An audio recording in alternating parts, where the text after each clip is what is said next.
অনেকেই বলে সাবুদানা ফেলে দিব, কারণ বাচ্চারা খেতে চায় না, নষ্ট হয়ে যায়। আবার অনেকেই বলে চিড়া অনেক দিনের হয়ে গেছে, চিড়া খাওয়া যাচ্ছে না, ফেলে দিতে হবে। আবার অনেকেই বলে ডালটা নষ্ট হয়ে গেছে, একটু নষ্ট হোক বা না হোক, চিড়া ডাল সাবু কি মজার মজার খাবার বানানো যায় দেখুন। হ্যালো এভরিওয়ান, আসসালামু আলাইকুম। আশা করি সবাই ভালো আছেন। তো আমি আজকে নতুন একটি ব্লগে সবাইকে স্বাগত জানাচ্ছি আমার চিড়া ডাল এবং সাবুদানার একটি পাকোড়া রেসিপিতে। দেখতেই পাচ্ছেন এখানে আমি সাবুগুলো ধুয়ে ভেজাইতে দিলাম এবং চিড়া ভিজিয়ে রেখেছি। ডাল কয়েক ঘন্টা আগে ভিজায় রাখছিলাম যেন বাটা যায়। আপনারা চাইলে মিক্সড করতে পারেন ব্লেন্ডারে। তো সুন্দর করে এভাবে বেটে নিয়েছি। আদা রসুন দিয়েছিলাম, সেটাও বেটে নিয়েছি। পেঁয়াজটা গোটা দিব আর আদা রসুনটা বেটে নিয়েছি। পেঁয়াজ আর মরিচটা গোটা দিব।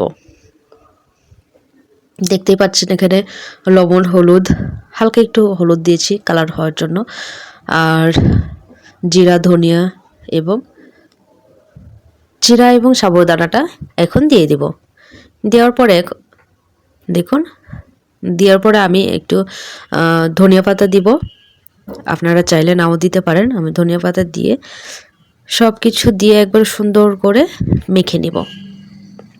একটু যদি শুকনা মনে হয়, কারণ চিড়াটা ভিজে একটু শুকনা হয়ে যায়, তাই একটু পানি দিতে পারেন, আর না লাগলে না দিতে পারেন। সুন্দর করে মেখে, দেখতেই পাচ্ছেন এদিকে ফ্রাই প্যান বসিয়ে দিয়েছি, তেলটা গরম হতে সম্ভবত হয়ে গেছে, তাই এখন গোল গোল করে দিয়ে দিব।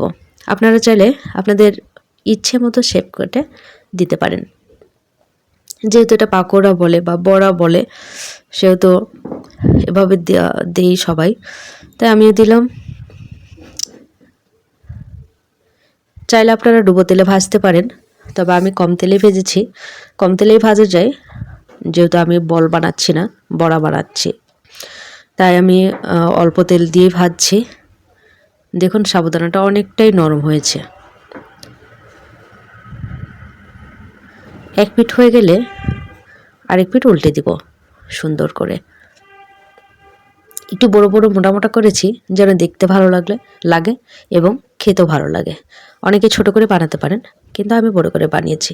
আমি একবার তুলে নিয়েছি, ওটা দেখানো হয়নি, আমি আর একবার দিয়েছি একটু ছোট করে। সেগুলো বাদামি করে সুন্দর করে ভেজে নিব। একটু তেল বেশি লাগে, তেল আবার কম দিলে কেমন শুকনা লাগে, খসখসে লাগে, তো একটু বেশি তেল দিয়ে ভাজবেন। তো দেখতে পাচ্ছেন এখানে সাবুদানাগুলো বোঝা যাচ্ছে